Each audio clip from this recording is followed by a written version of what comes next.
السلام عليكم ورحمة الله وبركاته. الحمد لله نحمده ونستعينه ونستغفره ونؤمن به ونتوكل عليه ونعوذ بالله من شرور أنفسنا ومن سيئات أعمالنا. من يهده الله فلا مضل له ومن يضلل فلا هادي له. وأشهد أن لا إله إلا الله وحده لا شريك له وأشهد أن محمدا عبده ورسوله. أما بعد فقد قال الله تعالى في القرآن الكريم: أعوذ بالله السميع العليم من الشيطان الرجيم من همزه ونفسه ونفخه. يا أيها الذين آمنوا اتقوا الله حق تقاته ولا تموتن إلا وأنتم مسلمون. எல்லாம் அல்லாஹ்வின் நல்லடியார்களே, எல்லாம் அல்லாஹ்வின் பேரன்பும் பெருக்கருணையும் அல்லாஹ்வின் தூதர் முஹம்மது ரசூலுல்லாஹ் ஸல்லல்லாஹு அலைஹி வஸல்லம் அவர்கள் மீதும் அவர்களை பின்பற்றி இந்த பூமியிலே வாழ்ந்து சென்ற உத்தம சத்திய சஹாபாக்கள் மீதும் அவர்களுக்கு பின்னால் யாரெல்லாம் இந்த பூமியிலே அல்லாஹ்வுடைய கட்டளைகளுக்கு கட்டுப்பட்டு அல்லாஹ்வின் தூதர் முஹம்மது ரசூலுல்லாஹ் ஸல்லல்லாஹு அலைஹி வஸல்லம் அவருடைய சுன்னத்களை பின்பற்றி வாழ்ந்து சென்றவர்கள் மீதும் குறிப்பாக சிறப்புமிக்க இந்த மாதத்தில் அல்லாஹ்வுடைய இல்லத்தில் அவருடைய அருளை வேண்டியவர்களாக அவருடைய திருப்பொருத்தத்தை நாடியவர்களாக ஒன்று குடிக்கக்கூடிய நம்ம மீதும் நம் குடும்பத்தார்கள் மீதும் நின்றொட்டுமாக கூறியவராக இந்த உரையை ஆரம்பம் செய்கின்றேன். அன்பின் இஸ்லாமிய உறவுகளே, தொடர்ச்சியாக நாம் தக்வா, அந்த தக்வாவை சரியான முறையில் அடையக்கூடிய வழிகள், அந்த தக்வா நம்மிடம் ஒவ்வொரு இபாதத்திலையும் வெளிப்பட வேண்டும் என்கிற ஒரு காரணத்தோடு அதுல குறிப்பா ஜகாத் அப்படிங்கிற இபாதத் நம்மிடத்துல தக்வா சரியா இருந்தா மட்டும்தான் அதை சரியான முறை நம்ம செயல்படுத்துவோம் அப்படிங்கிற அடிப்படையில ஜகாத்தை பத்தியான சுருக்கமான சில விஷயங்களை மட்டும் நம்ம தொடர்ச்சியா பார்த்துட்டு இருக்கிறோம். அதுல வந்து ஜகாத் எந்தெந்த பொருட்கள் மேல கடமை, எது எதெல்லாம் நம்மளுக்கு கடமையாக்கப்பட்டிருக்கு, எவ்வளவு கடமையாக்கப்பட்டிருக்கு அப்படிங்கிறதெல்லாம் சுருக்கமா பார்த்துருந்தோம். இன்னைக்கு இன்ஷா அல்லாஹ் ஒரு முக்கியமா எதெல்லாம் நம்ம பார்க்க வேண்டியிருக்கோ அதை நம்ம சுருக்கமா பார்ப்போம். ஃபர்ஸ்ட் நம்ம ஜகாத்துல 5 வகையான பொருட்களை சொல்லியிருந்தோம். அதுல ஃபர்ஸ்ட் வந்து கால்நடைகள். கால்நடைகளை பொறுத்த வரைக்கும் நம்ம ரொம்ப விரிவாக பத்தி பார்க்கணுங்கிற தேவையில்லை. சுருக்கமா நான் சொல்றேன். ஆடு, மாடு, ஒட்டகம் இதோடைய எண்ணிக்கையை பொறுத்துதான் இதோடைய ஜகாத் வழங்கப்படும். உதாரணத்துக்கு ஆடு ஒருத்தட்ட 40 இருந்து 120 ஆடு இருக்குன்னு வச்சுக்கோங்க. ஒருத்தருக்கு எப்ப ஆடுல ஜகாத் கடமையாகும் அப்படின்னா, ஒருத்தட்ட 40 ஆடு வந்துருச்சு, 39 ஆடு இருக்கு, அவருக்கு ஜகாத் கடமை கிடையாது. இப்ப அவர்கிட்ட 40 ஆடு வருதுன்னு வச்சுக்கோங்க. இப்ப அவர் மேல என்ன கடமை? ஜகாத் கடமை. 40 இருந்து 120 வரைக்கும் அவருக்கு என்ன ஜகாத் கடமை ஆகும்னா, ஒரு ஆடு கொடுக்கணும். இப்போ 40 ஆடு வந்துருச்சு, இதுக்கப்புறம் 120 ஆடு வரைக்கும் இருந்தாலும் பிரச்சனை இல்லை, அவர் ஒரு ஆடு ஜகாத் கொடுத்தா போதும். புரியுதா நான் சொல்றது? 39 ஆடு ஒருத்தர் இருக்கு, அவருக்கு ஜகாத் கடமை இல்லை. ஒரு வருஷமும் அவர்கிட்ட இருக்குன்னா அவருக்கு ஜகாத் கடமை இல்லை. ஆனா 40 ஆடு அவர்கிட்ட வந்து ஒரு வருஷம் அவர்கிட்ட பூர்த்தியா இருந்துச்சுன்னா அவருக்கு ஒரு ஆடு கொடுக்கணுங்கிறது கடமை. இது எது வரைக்கும்? அவர்கிட்ட 120 ஆடுகள் இருக்கிற வரைக்கும் பிரச்சனை இல்லை. ஆனா 121 வந்துருச்சுன்னா அதுல இருந்து ஒரு குறிப்பிட்ட எண்ணிக்கை வரைக்கும் 2 ஆடு கொடுக்கணும். அடுத்து அந்த எண்ணிக்கையில இருந்து அப்படி இந்த மாதிரி ரொம்ப நீளமான ஒரு அட்டவணை அதுல போகும். அதனால நம்ம சுருக்கமா எண்ணிக்கைக்கு சொல்றோம். ஸ்டார்டிங் பேஸ் நம்ம தெரிஞ்சுக்கணும், நம்மளுக்கு கடமையா இல்லையாண்டு. யார்கிட்ட வந்து 40 ஆடு இருக்கோ அதுக்கு ஜகாத் கடமை. அதே மாதிரி மாடு 30 மாடு ஒருத்தர் இருந்துச்சுன்னா அவர் ஒரு காளை மாட்டை ஜகாத்தை கொடுக்கணும். 39 மாடு வரைக்கும் அவருக்கு அந்த ஒரு காளை மாடு ஜகாத், ஒரு வருட பூர்த்தியான காளை மாடை கொடுக்கறது அவருக்கு கடமையாகும். இது மாட்டுல. ஒட்டகத்துல பொறுத்த வரைக்கும் 5 ஒட்டகம் ஒருத்தோட்ட வந்துருச்சுன்னா அவருக்கு ஒரு ஆடு கொடுக்கறது கடமை. 5 ஒட்டகம் ஒருத்தோட்ட இருக்குன்னா அவர் ஒரு ஆடு கொடுக்கணும். இது அவருக்கு சார். இதே மாதிரி இப்ப 10 ஒட்டகம் இருக்குன்னா 2 ஆடு, 15 ஒட்டகம் இருக்குன்னா 3 ஆடு, 20 ஒட்டகம் இருக்குன்னா 4 ஆடு, 24 வரைக்கும் இருந்தா அவருக்கு 4 ஆடு கொடுத்துடலாம், பிரச்சனை இல்லை. 25 தொட்டுச்சுன்னா அவர் ஒரு பெண் ஒட்டகத்தை ஜகாத்தா கொடுக்கணும். இது அதுல உள்ள வரையறைகள். நான் சும்மா ஒரு நாலேஜ் நம்ம தெரிஞ்சுக்கணும், எண்ணிக்கை என்னங்கிறத லேசா புரிஞ்சுக்கணும் நான் சொல்லியிருக்கிறேன். அப்ப ஃபர்ஸ்ட் நம்ம கால்நடைகள்ல இந்த எண்ணிக்கையை தொட்டா ஜகாத் கடமை அப்படிங்கறத நம்ம நினைவு வச்சுக்கோம். கால்நடைகளுக்கு அடுத்து தங்கம், வெள்ளி. இதுதான் நம்ம முக்கியமா பார்க்க வேண்டிய விஷயம். அதே மாதிரி தங்கம், வெள்ளிக்கு அடுத்து வியாபார பொருட்கள். வியாபார பொருட்கள்ல நிசாபுடைய அளவு தங்கம் 85 கிராம், அதனுடைய மதிப்புக்கு நம்மகிட்ட வியாபார பொருள் இருந்தா ஜகாத் கொடுக்கணும். இதுல பெருசா நம்ம வந்து எதுவும் விலாவரியா பார்க்கணுங்கிற தேவையில்லை. இதை நம்ம தெரிஞ்சுக்க வேண்டிய சட்டம் இன்னொன்று என்ன அப்படின்னா, வியாபார பொருட்களை ஜகாத் வெளியேற்றும் பொழுது அந்த வியாபார பொருளை தான் கொடுக்கணுமா அல்லது அதுக்கு நிகரான காசை கொடுக்கலாமான்னு கேட்டா ரெண்டுக்குமே அனுமதி இருக்கு. ரெண்டு விதமான கருத்துக்களுமே இருக்கு. வியாபார பொருளை கொடுத்தா பயனடைவாங்கன்னு இருந்தா தாராளமா வியாபார பொருளை கொடுக்கலாம், அதையே ஜகாத்துடைய அளவுக்கு வெளியேற்றலாம். இல்ல அதுக்கு பதிலாக காசா கொடுக்குறேன் அப்படின்னாலும் பிரச்சனை இல்லை. ஏன்னா இப்போ காய்கறி கடைக்காரங்களோ அவங்களுக்கு ஜகாத்துடைய ஒரு வருஷம் வராது அவங்களுக்கு. இதே ஒரு எலக்ட்ரிக் கடைக்காரங்க இருக்காங்க. இப்ப எலக்ட்ரிக் கடைக்காரங்க ஜகாத் எலக்ட்ரிக் பல்ப்ஸ் கொடுக்குறேன் அப்படின்னா அது எந்த அளவுக்கு பயனா இருக்கும்? அப்ப பயனா இருக்கும் என்கிற பட்சத்துல ஒருத்தர் தன்னுடைய வியாபார பொருளை கொடுக்கிறாருன்னா தாராளமா கொடுக்கலாம். பயன் இல்லைங்கிற பட்சத்துல பொருளாதாரமா வியாபார பொருளுக்கு ஜகாத் அவரு வெளியேற்றலாம். இது மூணாவது. நாலாவது தானியங்கள் பல வகைகள். இதை பொறுத்த வரைக்கும் இது குறிப்பிட்ட கிலோ தானியங்கள்ல இந்த தானியத்துக்கு இவ்வளவு கிலோ, அது இப்ப கோதுமை எடுத்துக்கோன்னா 950, அரிசிக்கு வந்து 900 சம்திங், இந்த மாதிரி கிலோ 900 கிலோ வரைக்கும், 90 இல்ல 900 டன்னு கிட்ட வரும். டன்னை நெருங்கும், ஒரு டன் அந்த மாதிரி நெருங்கும். அத்தனை கிலோ இருந்தாதான் ஜகாத் அதுல கடமையாகும். ஒருத்தர் 500 கிலோ விளைச்சல் பண்றாருன்னா அவருக்கு ஜகாத் கடமையாகும்னா ஆகாது. அந்த விளைச்சலுமே இத்தனை கிலோ அடைஞ்சாதான் அப்படிங்கிறது இருக்கு. அது மாதிரி பழங்களுக்கு சில பழங்கள் 600 கிலோ, அது நான் உங்களுக்கு தோராயமா தான் சொல்றேன், கரெக்டா அக்யூரேட்டா நான் சொல்லல, தோராயமா நான் சொல்றேன். 600 கிலோ 200 கிலோ 700 900 இப்படிங்கிற கிலோ கணக்குகள் அடையும் பொழுதுதான் அவருக்கு ஜகாத் கடமையாகும். சும்மா பயிரிடுறாருங்கிறதுக்காக அவருக்கு ஜகாத் கடமையாயிடாது. இதே மாதிரி இந்த விளைச்சல்கள்ல இஸ்லாம் வந்து ரெண்டு விதமான ஜகாத் நிர்ணயத்தை தருது. இப்போ ஒருத்தர் தன்னுடைய விவசாயம் செய்யறதுக்காக வேண்டி இவரே வந்து தண்ணி ஊத்துறாரு, இவரே எல்லா கஷ்டப்பட்டு உழைச்சி அந்த விவசாயத்தை வந்து வளர செய்யறாரு அப்படின்னா இவருக்கு 5% கொடுத்தா போதும். நிசாபுடைய அளவு அடைஞ்சிச்சு அப்படின்னா அதுல இருந்து 5% கொடுத்தா போதும். இன்னொருத்தர் விவசாயம் பண்றாரு, அது தானா மழை பெய்யுது, பக்கத்துல ஆறு இருக்கு, ரொம்ப ஈஸியா என்ன பண்றாரு, அந்த தண்ணியை யூஸ் பண்ணிக்கிறாரு, அந்த மழை பெய்ஞ்சு அதன் மூலமா ரொம்ப ஈஸியா என்ன ஆகுது, விளைச்சல் ஏற்படுது, எந்த கஷ்டமும் படல அப்படின்னா இவர் அவருக்கு கிடைக்கிற ஜகாத்துடைய அளவுல இருந்து 10% இவர் ஜகாத் கொடுக்கணும். இப்ப 950 கிலோ அதுல கிடைக்குது அப்படின்னா அதுல இருந்து 5 கஷ்டப்பட்டு செஞ்சவரே 5% ஜகாத் கொடுத்தா போதும். அது 5% என்ன வருதோ அது. கஷ்டப்படாம அந்த ரொம்ப லேசான விவசாயத்தை பண்ணியிருந்தாருன்னா அதுல இருந்து ஒரு 10% கொடுக்கணும். இப்ப இஸ்லாம் ஒரு நியூட்ரலான ஒரு லேசான மார்க்கம்ங்கிறதுக்கு இதெல்லாம் ஒரு ஆதாரம். இது மேலோட்டமா உங்களுக்கு சொல்றது. இதுக்கு அடுத்து கடைசியா கனிமங்கள், அதே மாதிரி புதையல்கள். அதே மாதிரி கனிமம் புதையலை பொறுத்தவரைக்கும் நம்ம அதுல இருந்து கொடுக்கலாம், அல்லது அதுக்கு ஈடான சில பொருட்களையும் நம்ம என்ன பண்ணலாம், தாராளமா கொடுக்கலாம் அப்படின்னு. இப்போ வாங்க அடுத்து நம்ம முக்கியமா நம்ம சமுதாயத்துல நம்மளுக்கு ரொம்பவே முக்கியமா இருக்கக்கூடிய தங்கம் வெள்ளி சம்பந்தமான முக்கியமான விஷயங்களை பார்ப்போம். பார்க்கறதுக்கு முன்னாடி அல்லாஹ் குர்ஆன்ல இந்த தங்கம் வெள்ளி வச்சிருந்து யாரு ஜகாத் கொடுக்கலையோ அவங்களுக்கு அல்லாஹ் குர்ஆன்ல என்ன சொல்றான் தண்டனை, அவங்களுக்கு அல்லாஹ் குர்ஆன்ல என்ன பேசுறாங்க அதை பார்ப்போம். ஏன்னா நம்ம இதுக்கு முன்னாடி தங்கம் வெள்ளி கொடுக்கலன்னா தண்டனை என்னன்னு பார்த்தோம். எதுல இருந்து பார்த்தோம்? குர்ஆன் வசனத்தை பார்த்தோமா, ஹதீஸ்ல இருந்து பார்த்தோமா? ஹதீஸ்ல இருந்து பார்த்தோம்.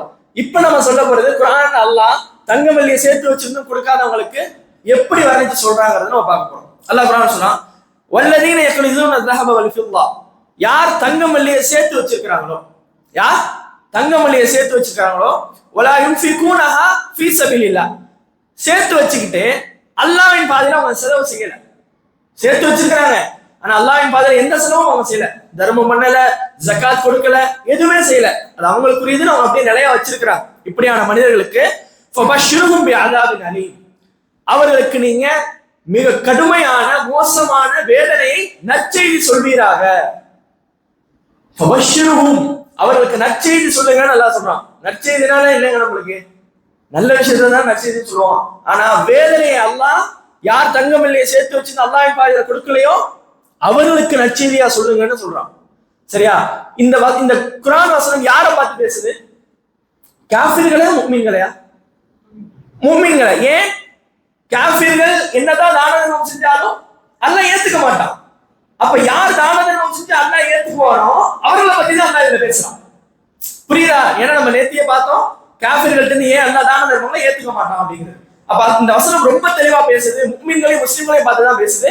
சேர்த்து வச்சிருந்து அல்லாஹ்வின் பாதையில செலவு செய்யலன்னா அஸாபின் அலீம், அதாவது மகத்தான வேதனையை நீங்க அவங்களுக்கு பஷ்ருஹும், அவருக்கு நற்செய்தி நபியை நீங்க சொல்லுங்கன்னு அல்லாஹ் சொல்றாங்க. அப்ப இதெல்லாம் ரொம்பவே நம்மளை வந்து பயமுறுத்தக்கூடிய, அல்லாஹ்வின் மீது நம்முடைய அச்சத்தை அதிகரிக்கக்கூடிய வசனங்கள். அல்லாஹ் நம்மளை பாதுகாக்கணும். இப்ப அடுத்து வாங்க நம்ம விஷயங்களுக்குள்ள போவோம். இப்ப ஒருத்தருக்கு ஜகாத் கடமையாகுது. எப்படி கடமையாகும்? ஒரு வருஷம் பூர்த்தி ஆகும். இப்ப ஜனவரியில ஒருத்தருக்கு ஜகாத் அவர்கிட்ட வந்து ஒரு பொருள் வருது. இது எது வரைக்கும் அவர்கிட்ட இருந்தா அவருக்கு ஜகாத் கடமையாகும்?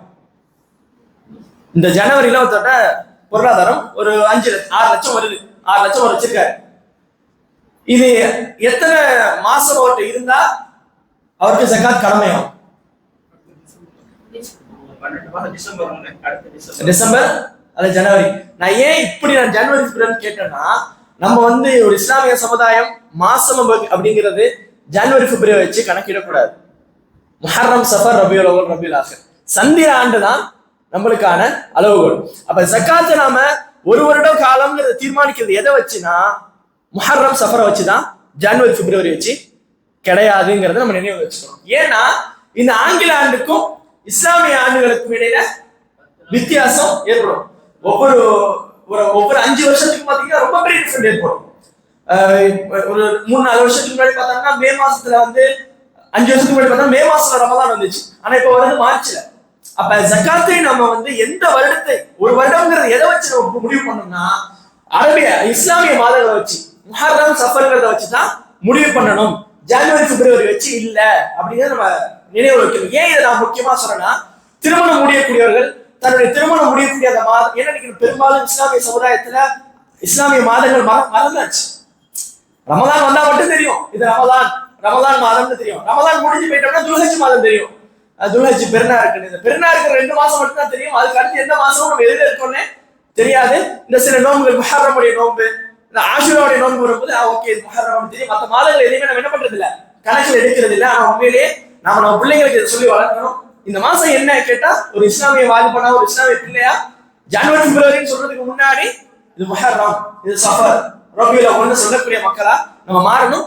ஏன்னா இதுதான் இஸ்லாத்துடைய எந்த கிரியைகளை நீங்க செய்யறதா இருந்தாலும் இஸ்லாமிய மாதங்கள் அடிப்படையா வச்சுதான். மாசத்துல 13, 14, 15 நோன்பு எதை அடிப்படையா வச்சு?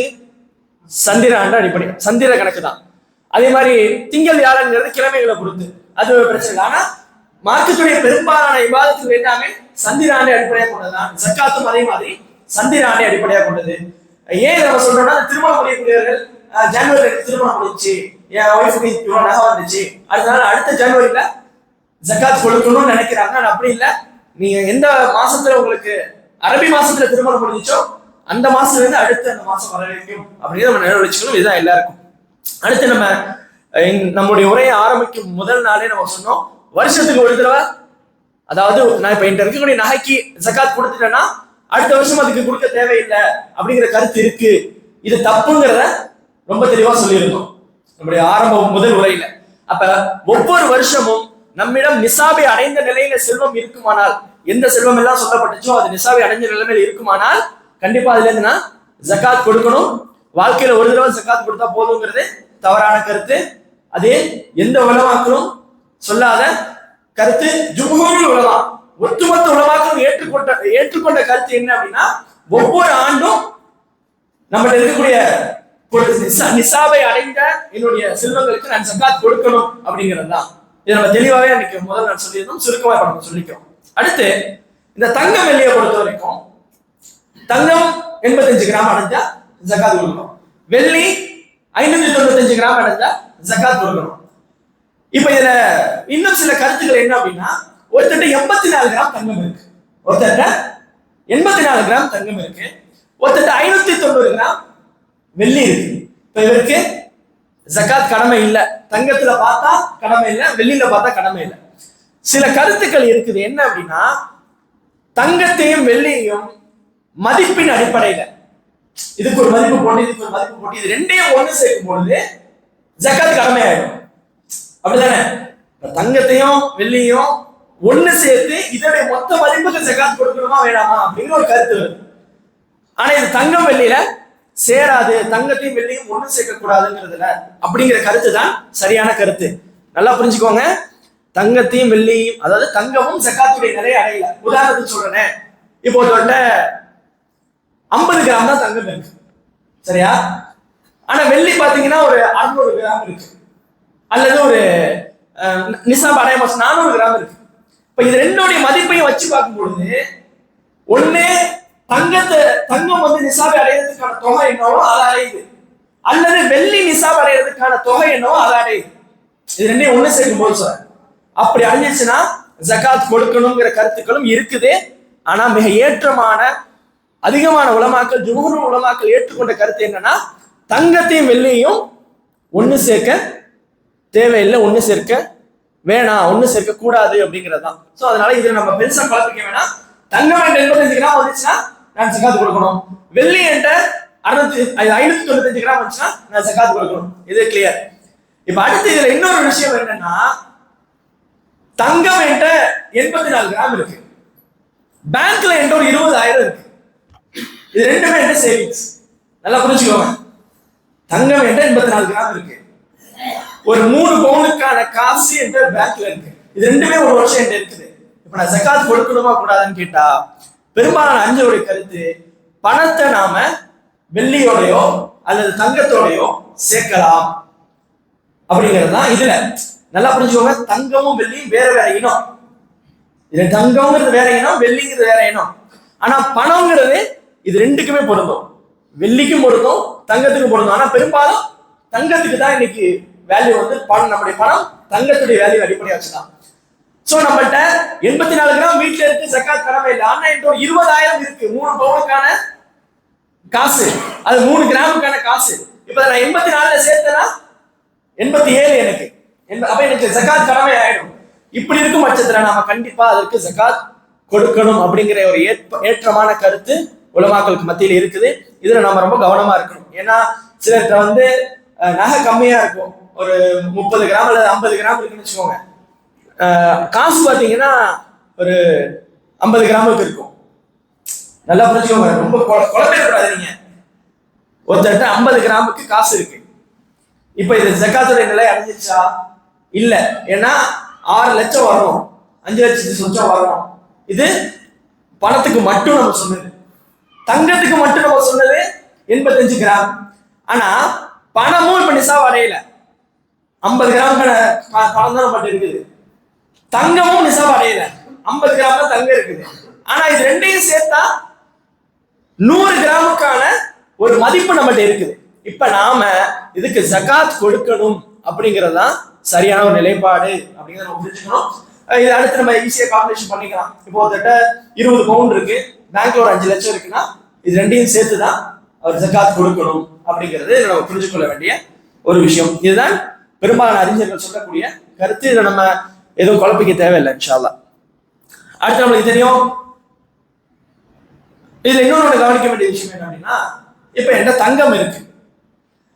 இந்த தங்கத்துல நான் எந்த பொருள் மீது எனக்கு ஜகாத் கடமையாவதோ அந்த பொருளில் இருந்து நான் ஜகாத்தை வெளியேற்றுறது எனக்கு சிறந்த ஒரு விஷயம்.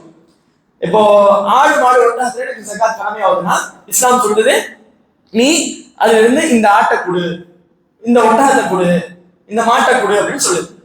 எப்படி நம்ம அதுக்கு செய்யறோமோ அதே மாதிரி நம்முடைய தங்கத்துல நிசாப் ஜகாத் கடமையாகும் போது 2 கிராம் தங்க நான் ஜகாத் கடமையாகுதுன்னு சொன்னேன். நான் 2.5 கிராம் அப்படியே தங்கமா கொடுக்கிறது எனக்கு சிறந்தது.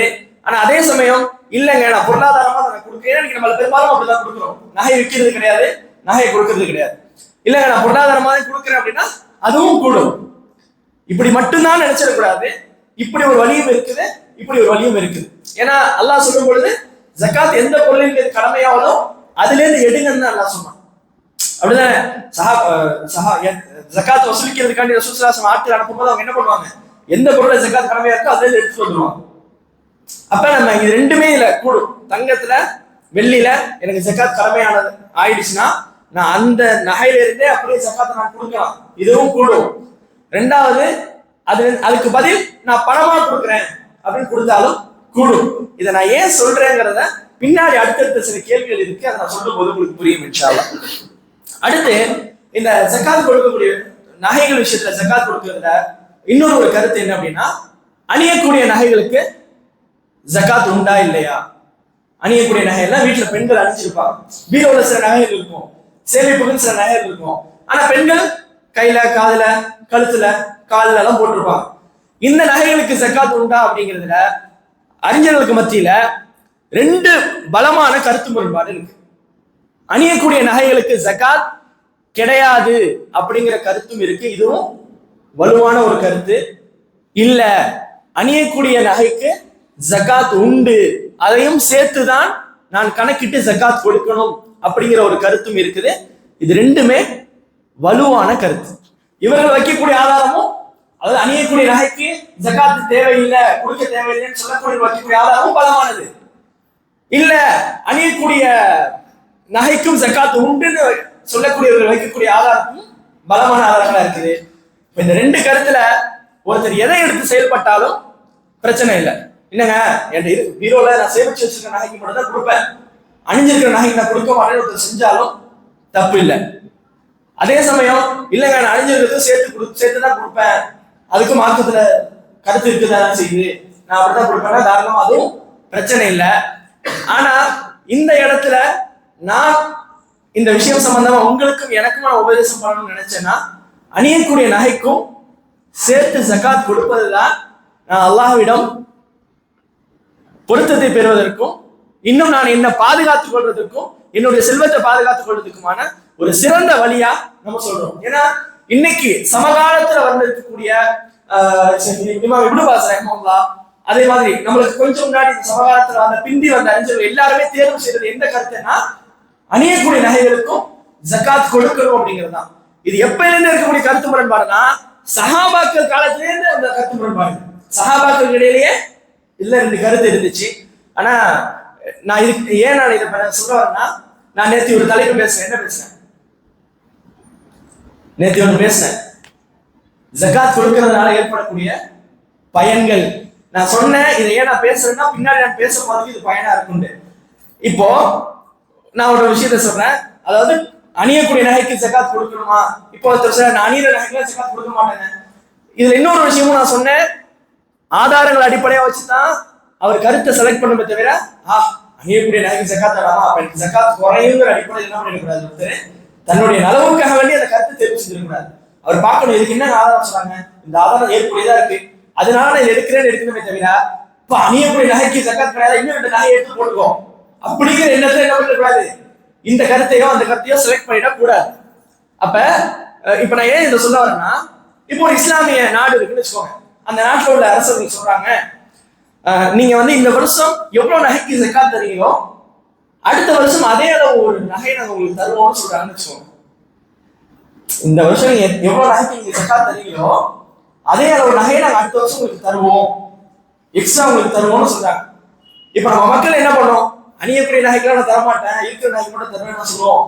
என்ன செய்வோம், கையில கிடக்கிறது, காதுல கிடக்கிறது, குண்டூசி எல்லாத்தையும் அள்ளி போட்டு முடிஞ்சா இரவன் கூட வாங்கி போட்டு அதுக்கு சேர்த்து நம்மளே ஜக்காத் கொடுப்பீங்க, அடுத்த வருஷம் அதே மாதிரி நம்மளுக்கு கிடைக்குங்கிற ஒரு ஆசை இல்லை. அப்ப நம்ம இந்த கருத்தை பேச மாட்டோம். அப்ப இதுல நம்ம அல்லாஹ் மேல உறுதியான நம்பிக்கை வைக்கிறோம்னு வச்சுக்கோங்க. நான் என்னுடைய அணிகலனுக்கும் சேர்த்து கொடுக்கிறேன், இதனால அல்லாஹ் என்னுடைய சொத்து அதிகரிப்பான், என்னுடைய வாழ்வாதாரத்தை விசாலப்படுத்துவான், என்னுடைய இந்த நகையும் பாதுகாப்பா நம்ம நினைச்சோம்னா கண்டிப்பா என்ன பண்ணுவோம், இதுல கருத்து முரண்பாடு போட்டுக்கிட்டு அப்படி இப்படி பேசிட்டு இருக்க மாட்டோம். அணியக்கூடிய நகை ஜக்காத் கொடுத்துட்டு போறப்பா பிரச்சனை இல்லைன்னா கொஞ்ச நாள் இருக்க போது நம்ம கொடுத்துட்டு போயிடுவோம். எனவே நான் என்னுடைய செயல இருந்தும் இன்னைக்கு பல உலமாக்கள், சமகாலத்தில் வாழக்கூடிய உலமாக்களும் அணியக்கூடிய நகைக்கு ஜக்காத் உண்டு அப்படிங்கிறத சொல்றதுனாலையும் நான் அதை உங்களுக்கு பரிந்துரைக்கிறேன். இன்னைக்கு நீங்க யூடியூப்ல போய் அடிச்சு பாத்தீங்கன்னா ரெண்டு கருத்தையும் சொல்லக்கூடிய உலமாக்கள் வருவாங்க. சிலர் தேவை இல்லைன்னு சொல்லுவாங்க, சிலர் கொடுக்கணும்னு சொல்லுவாங்க. எனவே நீங்க குழம்பிக்க வேணாம். நம்முடைய நகைக்கு நம்முடைய வாழ்வாதாரம் விசாலமாகணும்னு ஆசைப்பட்டா இது ரெண்டுல நீங்க எதை செலக்ட் பண்ணணுமோ தாராளமா நீங்க செலக்ட் பண்ணிக்கோங்க. அதுக்கான ஒரு வழிமுறையும் நான் சொல்லிட்டேன். சரியா இன்ஷா அல்லாஹ்? அப்ப இதுல புரிஞ்சிருச்சு தானே, அணியக்கூடிய நகைக்கும் ஜக்காத் உண்டு இல்ல ரெண்டு கருத்தும் இருக்குது. இதுல நீங்க எதை செலக்ட் பண்ணாலும் அல்லாஹ் அதுக்கு போதுமானவன் அப்படிங்கிற புரிஞ்சுக்கணும். அடுத்து, வங்கியில் இருக்கக்கூடிய நகைக்கு ஜக்காத் கொடுக்கணுமா? பேங்க்ல முதல்ல நகையை வச்சு கடன் வாங்கக்கூடாது, அது ஃபர்ஸ்ட் தப்பு, அது ஹராம், பெரிய ஹராம். இப்ப ஒருத்தர் பேங்க்ல வச்சு கடன் வாங்கி உட்கார்ந்துருக்காங்க. இப்ப அந்த பேங்க்ல இருக்கிற நகைக்கு ஜக்காத் கொடுக்கணுமான்னு கேட்டா கண்டிப்பா இவர் அந்த நகைக்கு ஜக்காத் கொடுக்கணும். ஏன்னா இது அவருடைய நகை தான், இது இன்னொரு இடத்துல இருக்குது, அவ்வளவுதானே தவிர மற்றபடி இவரை ஃபர்ஸ்ட் பேங்க்ல வைக்கிறது தப்பு. இது தெளிவான விஷயம். அது ஹராம். ஒரு கேஸ் வச்சிருக்காரு பேங்க்ல அப்படின்னா கண்டிப்பா அது அவருடைய நகை தான், அதுக்கும் ஒரு ஜகாத் கொடுத்தவங்க கையில இல்லைங்கிறதுக்காக கொடுக்காம இருந்துடக்கூடாது. கண்டிப்பா அவர் பேங்க்ல வச்சிருந்தாலும் அந்த நகைகளுக்கு அவர் ஜகாத் கொடுக்கணும் அப்படிங்கிறத இதில் நம்ம புரிஞ்சுக்கணும். அடுத்து சிறுவர்கள் பைத்தியங்கள், அதாவது பைத்தியங்கள் சொன்னா மனநிலை சரியில்லாத ஆட்கள், இவருடைய நகைகளுக்கு ஜகாத் கொடுக்கணுமா அப்படின்னா இவருடைய நகைகளுக்கு நிசாவை அடைஞ்சிருந்தால் கண்டிப்பா ஜகாத் கொடுக்கணும். ஏன் இதை சொல்றேன்னா இது நம்ம மக்கள்கிட்ட பல கேள்வி வந்துச்சு. இப்போ ஒரு பெண் இருக்காங்க, அந்த பெண் தன்ட்ட 85 கிராம் நகை இருக்குது, ஆனா எந்த வருமானமும் இல்லை. ஏன் நான் சொல்றேன், இப்போ ஒரு பெண் கேட்டாங்க என்கிட்ட 100 கிராம் அல்லது 85 கிராம் நகை இருக்குது, ஆனா என்கிட்ட எந்த வருமானமும் இல்லை, நான் எப்படி ஜகாத் கொடுப்பேன் அப்படின்னு கேட்கிறாங்க. புரியுதா என்னோட கேள்வி, அவங்க கேட்ட கேள்வி? அதனாலதான் நான் ஆரம்பத்திலே சொன்னேன், ஜகாத் எதன் மீது கடமையாவதோ அந்த பொருள்ல இருந்து நீங்க கொடுக்கறது தான் ஃபர்ஸ்ட். உங்களுக்கு ஆப்ஷனல் தான், என்ன அதுக்கு வெளியில இருந்து என்கிட்ட சக்தி இருக்கா கொடுக்கிறது. இன்னைக்கு பல பெண்கள் என்ன நினைச்சிட்டு இருக்காங்கன்னா, என்கிட்ட 100 கிராம் நகை இருக்கு, ஆனா எனக்கு எந்த வருமானமும் கிடையாது, அதனால எனக்கு ஜகாத் கடமை இல்லைன்னு நினைச்சிட்டு இருக்காங்க. அல்லாஹ் பாதுகாக்கணும். இப்படி கிடையாது. ஒரு பெண்ணிட்ட 100 கிராம் நகை இருக்குன்னா கண்டிப்பா அந்த பெண் தான் அதுக்கு கொடுப்பாரு. ஏன்னா இன்னொரு பெண் என்ன கேள்வி கேட்டாங்கன்னா, என்னுடைய கணவர் தானே எங்களுக்கு பொறுப்பாளி, அப்ப அவர் தானே எங்களுடைய நகைக்கு ஜகாத் கொடுக்கணும்னு கேட்கிறாங்க. இல்ல, அந்த நகை எந்த பெண்ணுக்கு சொந்தமானதோ அந்த பெண் தான் அதுக்கு ஜகாத் கொடுக்கணும். கணவர் இல்ல நான் கொடுக்கிறமா அவருடைய நகைக்கு கொடுத்தால் அந்த பெண்ணுடைய கடமை நீங்கிடும். ஆனா கடமை யார் மீது தான்? அந்த பெண் மீது தான். கணவர் மீது அந்த பெண்ணுடைய நகைக்கு கடமை வராது அப்படிங்கிறத நம்ம புரிஞ்சுக்கணும். எனவே எந்த பெண்ணும் என்ன காரணம் சொல்ல முடியாது, நாங்க சம்பாதிக்கிறேங்க நாங்க எப்படி ஜகாத் கொடுக்க முடியும்னு சொல்லக்கூடாது. உங்களுடைய சம்பாத்தியத்தை வச்சு அல்ல, உங்களுடைய ஜகாத் உங்கள்ட்ட இருக்கக்கூடிய அந்த சொத்து நிசாபை அடைஞ்சிருச்சுன்னா அந்த சொத்துல இருந்து நீங்க கொடுக்கணும் அப்படிங்கிறது தான் ஜகாத்துடைய ஃபர்ஸ்ட் ரூல். ஒரு ஆப்ஷனல் தான். நீங்க உங்களுடைய பொருளாதாரத்திலிருந்தோ உங்க கணவர்களிருந்தோ உங்க தந்தையோ அதுக்கு கொடுக்கறதுங்கிறது அது ஆப்ஷன்.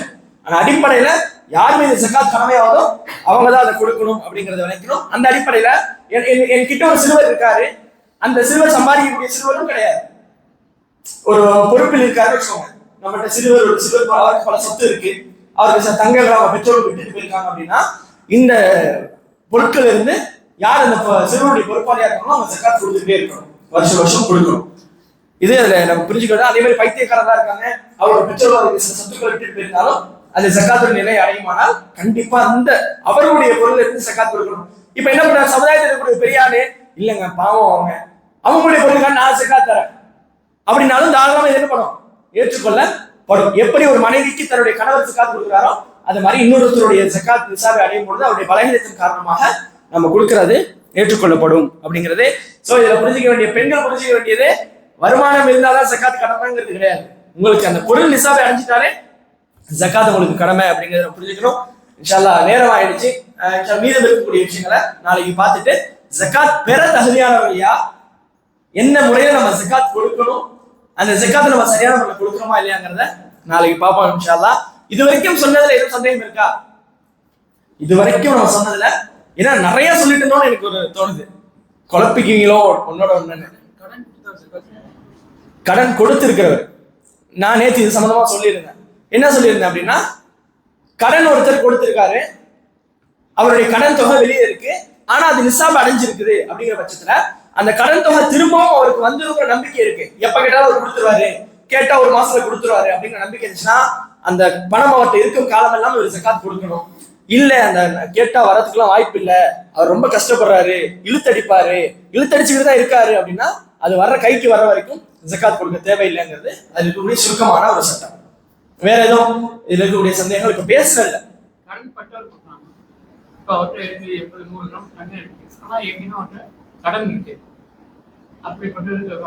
அதாவது இப்ப கடன், இப்ப ஒருத்தருக்கு கடன் இருக்கு, ஆனா அவருக்கு ஜகாத் கொடுத்து தகுதியான செல்வமும் இருக்கு. இதுலயும் உலமாக்கள் மத்தியில ரெண்டு மிகப்பெரிய கருத்துக்கள் இருக்கு. கடன் இருக்கக்கூடிய ஆள் ஒருத்தருக்கு ஜகாத் கொடுக்கறதுக்கான செல்வமும் இருக்கு, ஆனா அவர் கடனும் பட்டிருக்காரு, அவர் கடன்ல இருக்காரு, இவர் கடன் தொகை செலுத்த வேண்டியது இருக்குது. இதுல ரெண்டு கருத்து என்ன சொல்றாங்கன்னா, ஒரு கூட்டம் சொல்றாங்க யாருக்கு ஜகாத் கடமையாகி கடன் இருக்குதோ அவங்க ஜகாத் கொடுக்க தேவையில்லை அப்படின்னு சொல்றாங்க.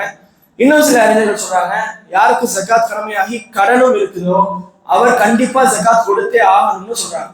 இதுல மிக ஏற்புடைய கருத்தா எது இருக்குன்னா, கடன் பட்டவரும் ஜகாத் கொடுத்துத்தான் ஆகணும் அப்படிங்கிறது ஏற்புடைய கருத்தா இருக்கு. ஏன் அப்படின்னா, அதுக்கு ஆதாரம் அவங்க சொல்லும்போது என்ன சொல்றாங்கன்னா, அல்லாஹ் தூதர் ரசூலுல்லாஹி ஸல்லல்லாஹு அலைஹி வஸல்லம் ஜகாத்தை வாங்குவதற்காக மக்கள்கிட்ட ஜகாத் வசூலிப்பு அனுப்பறா தானே செஞ்சாங்க.